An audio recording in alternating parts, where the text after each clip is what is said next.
Bonjour à tous, cette vidéo est destinée aux étudiants en semestre 6 filière gestion.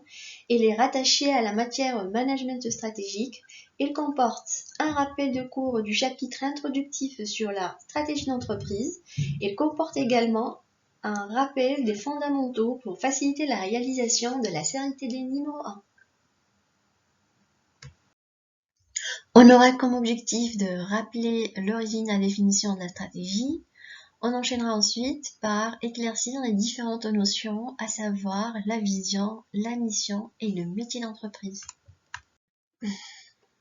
Dans son livre L'art de la guerre, le théoricien chinois Sun Tzu décrit les principes de la guerre 500 ans avant Jésus-Christ. La stratégie est donc un art très ancien. Étymologiquement parlant, le mot stratégie dérive du grec ancien stratos agos. Stratos, ça veut dire l'armée, et agos, ça veut dire la conduite. Du coup, la stratégie, c'est l'art de conduire une armée pour gagner la guerre. Ici, gagner la guerre, c'est le but à atteindre. L'armée constitue les moyens et les ressources dont on dispose pour atteindre notre but. Et la stratégie, c'est le fait de réfléchir, de planifier la façon dont on va allouer, dont on va répartir nos ressources, autrement, la façon dont on va agencer notre armée pour gagner la guerre et remporter victoire face à notre adversaire. On déduit donc que la stratégie a une origine militaire. La bataille de Cannes est un super exemple d'une stratégie militaire bien conçue et bien exécutée. Elle décrit les manœuvres tactiques les plus réussies de l'histoire militaire. Comme vous allez le voir dans la vidéo qui va suivre, dans cette bataille, deux armées vont s'affronter. Les Romains en rouge et Carthage en bleu. Comme vous allez l'apercevoir au niveau de la vidéo, les deux armées ne disposent pas forcément des mêmes ressources en matière d'hommes, de cavaliers et d'armes. Ce qui est en fait le plus important, ce n'est pas la quantité des ressources dont ils disposent, c'est plutôt leur capacité à concevoir, à développer et à réussir la mise en œuvre d'une bonne stratégie. Je vous laisse avec la vidéo. Rome lève alors la plus grande armée de son histoire, 80 000 hommes et 6 000 cavaliers, qu'elle aligne contre les 30 000 hommes et 10 000 cavaliers d'Hannibal. C'est à Cannes, en Apulie, que se concentrent les deux armées. Pour éviter l'encerclement, Hannibal étire son armée sur toute la largeur du dispositif romain. Conséquence, sa ligne de front est beaucoup moins profonde que celle de Rome. De cette faiblesse, le génie d'Hannibal va faire une force. Prenant lui-même le commandement de ce centre composé de 12 000 hommes, il le flanque de ses fantassins lourds, 2 corps de 9 000 hommes placés en arrière du dispositif. Les cavaleries, quant à elles, dirigées par Hasdrubal et Hannon, sont placées aux extrémités, face aux cavaleries romaines dirigées par Varron et Paul-Émile. Au centre de son dispositif, Rome a placé 70 000 fantassins. Jamais autant d'hommes n'ont été concentrés en un seul corps sur un champ de bataille, et Hannibal a compris que son centre ne pourrait jamais résister au choc. Il plaça alors ses hommes en une ligne convexe pour qu'une fois la bataille engagée, les fantassins romains se dirigent vers le centre. Dès que le choc fut opéré, comme prévu par Hannibal, ces fantassins plient sous la pression. Le Carthaginois organise alors un repli stratégique que les Romains prennent pour une débandade. L'infanterie romaine se trouve alors encastrée entre les 2 corps de fantassins lourds de l'armée carthaginoise qui opèrent un mouvement vers le centre. Mais revenons un instant en arrière pour suivre le mouvement des cavaleries. Les cavaliers celtes et ibères d'Hasdrubal mettent en déroute la cavalerie de Paul-Émile et se dirigent vers celle de Varron, qui résiste aux cavaliers numides de Hannon. Les 2 cavaleries carthaginoises finissent par anéantir celle de Rome, puis se dirigent vers les arrières de l'infanterie romaine. Avec l'arrivée des cavaliers d'Hasdrubal et de Hannon, l'armée romaine est désormais prise dans le piège. L'encerclement de l'infanterie romaine ne permet qu'aux soldats de la périphérie de se battre. C'est ainsi qu'Hannibal a annihilé la supériorité numérique romaine. Pour Hannibal, c'est un triomphe. Il ne perd que 5 000 hommes. Pour Rome, c'est le plus grand désastre de son histoire. D'après Sun Tzu, une stratégie sans la tactique est le chemin le plus lent vers la victoire. Une tactique sans stratégie, c'est faire du bruit avant la défaite. Comme vous le remarquez au niveau de la citation, il y a deux notions phares, deux concepts complémentaires et indispensables à la réalisation du but, notamment la stratégie qui fait référence à la réflexion et à la planification et la tactique qui renvoie à l'action concrète sur le terrain. Donc prenons la première partie de la citation. Une stratégie sans la tactique est le chemin le plus lent vers la victoire. Ça veut dire que si vous avez de bonnes idées, que l'entreprise a réussi à développer une bonne stratégie, un bon plan, mais malheureusement, les employés de l'entreprise l'ont pas exécuté correctement, bien ils l'ont pas mis en œuvre et que ça a resté que sur du papier. Eh bien, ça va prendre beaucoup de temps à l'entreprise d'améliorer son positionnement concurrentiel et de dépasser ses concurrents. Prenons ensuite la deuxième partie de la citation. Une tactique sans stratégie, c'est faire du bruit avant la défaite. Ça veut dire que si vos employés agissent au quotidien, ils sont dévoués et impliqués, mais malheureusement, chacun emprunte une voie différente de l'autre. Ils ne sont pas sur la même longueur d'onde, il n'y a pas un fil conducteur, ni une vision claire qui fait converger leur énergie. Eh bien, c'est tout simplement du bruit avant la défaite. Passons ensuite à la définition de la stratégie. La stratégie consiste à déterminer les objectifs et les buts fondamentaux à long terme de l'organisation. Comme vous le voyez au niveau de la première partie de la définition, le but est un élément indispensable pour l'élaboration de la stratégie. En l'absence d'un but et d'une vision claire, l'élaboration de la stratégie n'a pas de sens.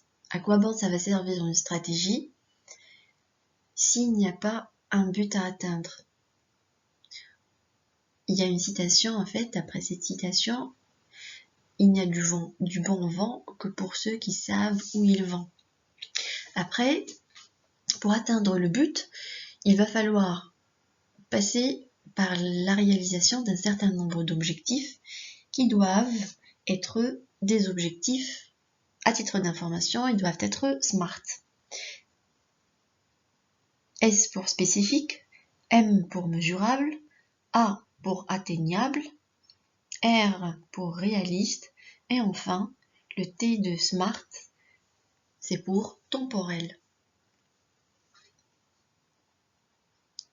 Puis on a, deuxième volet de la définition, après avoir déterminé le but, on passe pour choisir les modes d'action et d'allocation de ressources. Ici, on a choisir les modes d'action, ça veut dire qu'on va prendre une décision stratégique. Bien sûr, d'après les informations qu'on a recueillies lors du diagnostic interne et du diagnostic externe. Cette décision stratégique, il est difficilement réversible, ça veut dire qu'il y a une certaine difficulté à revenir en arrière, car il nous engage en fait pour le long terme. Cette décision stratégique qu'on va prendre concerne l'allocation des ressources, ça veut dire la manière dont on va répartir et allouer nos ressources pour se créer un avantage concurrentiel durable. Ça veut dire pour se créer tout élément qui va nous permettre de dépasser nos concurrents et se différencier par rapport à eux. Et c'est d'ailleurs qui va nous aider à atteindre le but qu'on s'est fixé au départ. Passons ensuite à la notion de vision. La vision correspond à l'état futur désiré par l'entreprise. C'est une ambition par rapport à l'état actuel et décrit comment serait idéalement l'entreprise à long terme. Pour éclaircir la notion de vision, il va falloir imaginer deux situations. Si vous êtes par exemple une entreprise, il y a d'un côté votre situation actuelle, votre état actuel, votre réalité, et de l'autre côté, dans 5 ans ou plus, il y aura votre état futur, c'est votre état désiré. La vision d'entreprise ou votre vision serait la manière dont vous imaginez dans le futur et décrit autrement ce que vous désirez devenir dans le futur. Vous êtes une start-up ou une micro-entreprise, votre vision serait de grandir et devenir une PME, une grande entreprise. Vous êtes un challenger, votre vision serait de devenir un leader. Vous êtes une entreprise qui commercialise à l'échelle régionale, votre vision dans 5 ans serait de commercialiser à l'échelle nationale et pourquoi pas à l'échelle internationale. La vision, c'est une sorte de carburant, c'est ce qui mobilise l'entreprise à agir et à avancer vers l'avant. Passons ensuite à la notion de mission. La mission d'une entreprise correspond à sa raison d'être. C'est l'aspiration suprême qu'elle tente continuellement d'atteindre. Autrement, la mission d'entreprise, c'est tout simplement la raison pour laquelle elle est créée. Ça peut être pour satisfaire un besoin précis ou pour créer continuellement une certaine valeur pour une certaine catégorie de clients.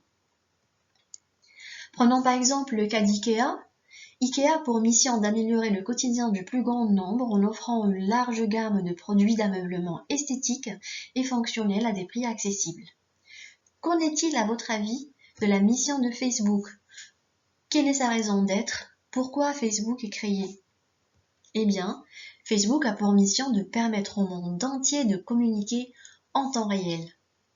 Quant à Google, il a pour mission d'organiser l'information à l'échelle mondiale de manière à la rendre accessible et utile à tous. À travers les applications offertes par Google, notamment Meet, le compte académique ou Classroom par exemple, Google a pour mission d'organiser l'information de manière à la rendre accessible et utile, aussi bien pour les étudiants, pour l'administration et pour les enseignants. J'en profite en fait cette occasion-là pour vous inviter à accéder à l'application, à la plateforme Moodle et à rester connecté à votre compte académique. On est arrivé au dernier concept, la notion de métier d'entreprise. Le métier d'entreprise correspond à l'ensemble des compétences internes et des savoir-faire qui permettent à l'entreprise de proposer une offre, de réussir sa mission et concrétiser sa vision. Le métier d'une entreprise englobe l'ensemble de ses compétences internes. Quand on dit compétences, ça veut dire l'ensemble de ses savoirs, de ses savoir-faire et de ses savoir-être, qui lui permettent bien sûr, c'est d'ailleurs grâce à ces compétences-là, que l'entreprise peut accomplir sa mission et concrétiser sa vision. Prenons l'hôtellerie comme domaine d'activité, le groupe Accor, le métier plutôt du groupe Accor comporte les différentes compétences que vous visualisez sur la photo et c'est grâce à ces compétences-là qu'il peut accomplir sa mission et offrir un service de qualité. Notre vidéo arrive à sa fin, je vous remercie pour votre attention. La série TD est disponible sur la plateforme Moodle. Vous pouvez y accéder sur internet aussi bien sur vos ordi ou sur vos smartphones. Il y aura éventuellement une réunion virtuelle pour répondre à vos questions. Restons connectés, restez chez vous. Voilà, je vous remercie, je vous donne rendez-vous pour une prochaine vidéo. Au revoir.